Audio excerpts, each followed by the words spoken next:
تو مولانا طارق جمیل صاحب کا بیان ہمیں سننے کی اس لیے ضرورت نہیں کہ ہمارے نزدیک وہ مولانا ہونے کے قابل بھی نہیں ہے، مولانا کی پہلی سیڑھی میں بھی وہ نہیں ہے۔ اس کی وجہ میں آپ کو بتا دوں، مولانا طارق جمیل اپنے بیانات میں اس طرح کہتے ہیں کہ جیسے دعا میں جو کلمات کہے، یا اللہ ہم تیرے آگے بھیک مانگتے ہیں، تیرے قدم پکڑتے ہیں، تیرے پیر پکڑتے ہیں یا اللہ، تو جو یہ مجھے یوں لگتا ہے جیسے اللہ زمین پر اتر آیا ہو اور ایک ایک کے کندھے پر کیا کر رہے ہو، کیا کر رہے ہو۔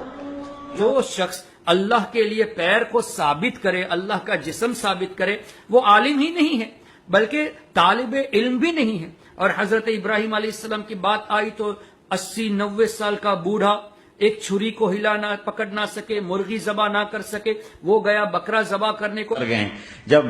مرغی کو ذبح کرتے بھی ہاتھ کانپیں۔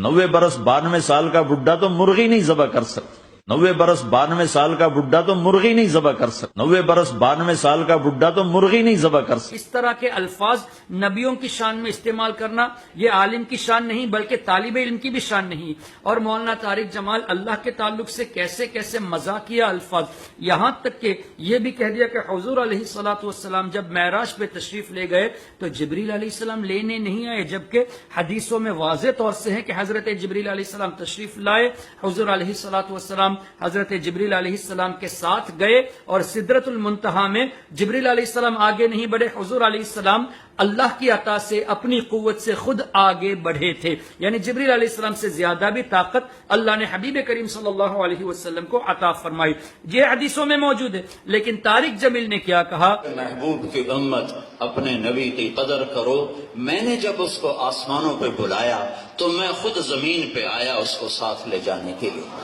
کہ حضور علیہ السلام کو لینے جبریل علیہ السلام نہیں آئے بلکہ اللہ خود زمین پہ تشریف لایا اور اللہ اپنے ساتھ لے گیا۔ جب اللہ کا دیدار کیا معراج میں تو حضور علیہ السلام کی بارگاہ میں خود جب اس کے کہنے کے مطابق اللہ ہی زمین پر آ گیا تو اب جانے کی ضرورت ہی کیا تھی؟ دیدار اللہ کا مقصود تھا، اب اللہ کو دیکھ لیا، اللہ لینے آیا تو پھر جانے کی کیا ضرورت ہے؟ پھر یہ کہنا کہ اللہ زمین پہ آیا تو اللہ کے لیے جسم کا ثابت کرنا ہوا، اللہ کے لیے مکان کا ثابت کرنا ہوا، یہ تمام عقائد قرآن اور حدیث کے خلاف ہے۔ تو آپ کے مولانا طارق جمیل صاحب کو یہ بیسک اللہ اور اس کے رسول کے تعلق سے عقائد ہی نہیں معلوم، تو اس کو مولانا کہنا یہ لفظ مولانا کی گستاخی ہے، لفظ مولانا کی بے ادبی ہے۔ اس لیے ہم آپ کو مشورہ دیتے ہیں، آپ سے ہو سکے تو مولانا طارق جمیل کو جا کے سمجھائیے کہ کوئی بچہ بھی اس طرح اللہ کے بارے میں بات نہیں کرتا جیسے آپ بات کرتے ہیں، آپ ان کو سمجھے تو بہت اچھی بات ہے، توبہ کر لے بہت اچھی بات ہے، اور نہیں سمجھتے تو ہم بھی آپ کو مشورہ دیتے ہیں کہ آپ ایسے جاہلوں کے بیان کو مت سنیے بلکہ سنی صحیح العقیدہ علماء کرام کی تقاریر سنیے۔